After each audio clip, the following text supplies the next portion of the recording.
So you actually played piano on that, correct? Yeah. That's awesome. And you said there's a neat story about one of the sound effects. Yeah, there's a sound effect that goes under the chorus, and I'll never forget. Now, Mutt Lange is obviously, he's the one who produced the song. He wanted me to play piano on it, so I wound up going up to he and Shania's house and playing on the record. And I will never forget how it was like he basically said to the engineer, "Hey, bring up some of Shania and my background vocals." And I think it was from The Way. Remember The Way on the Shania record? From another song. Yeah. He brought up some of the background vocals and he reversed it, EQ'd it, filtered it, and made it into what that sound is. So that one that goes... Yeah, it was like... you can hear like a repetitive, airy thing. That's their vocals. I thought that was brilliant. I'm like, wow. I mean, so how do you think of Shania that? sang on your song. In theory, yeah. I don't even know if she's backwards. credited as it. She sang backwards on his song. Probably not credited. Yeah. Wow. Very But cool. it was pretty awesome to watch him at work. I mean, he's an unbelievable talent. So you went to their house and played piano. Yeah, it was literally the night that Shania was on Divas Live. If you remember that Divas thing they did on VH1 where there was, I think Mariah was there and Aretha Franklin and Shania was representing the country side of things.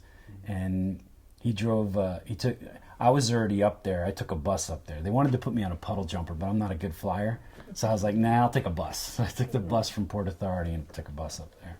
But yeah, so that's, I got to work with Mutt Lange. It's like, the god of music producers and writers at the time, Probably still the biggest American producer. Yeah, he's of all phenomenal. time. And he was the nicest guy ever. I was so intimidated. He's like, hey, I'm Mutt. I'm like, you're just the biggest producer in the world. Nice to meet you, buddy. And he laughed. He was such a good dude. Really nice guy. Awesome. So you play on it. You work with Mutt. Mm-hmm. You had no idea what the album was going to do. No right? idea. I had zero. How did they wind up getting? Actually, let me take that back.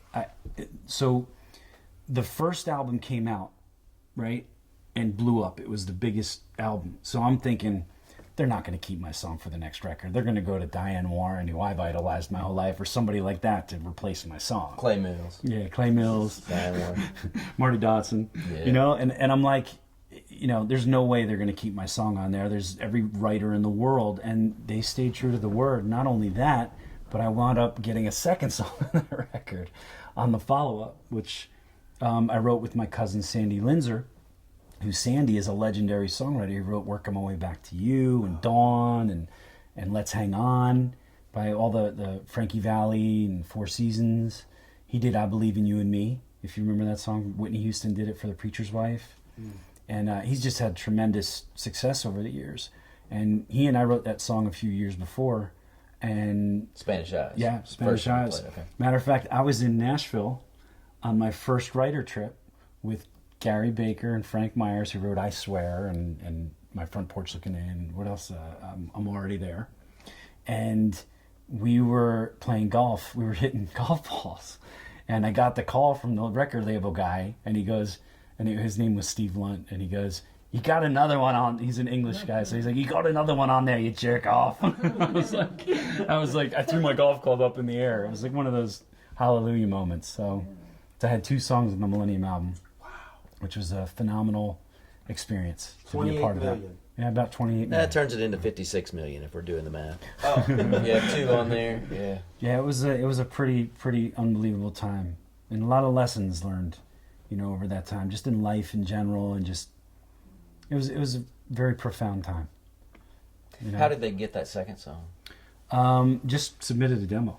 You just gave. Yeah, it was just one of the songs that I turned into my publishers, and my publishers showed it to the guys, and the rest was history. It was that was just a fluke. I had no idea that second song was going to be on there, and my cousin was pretty excited, So so it was a pretty awesome time.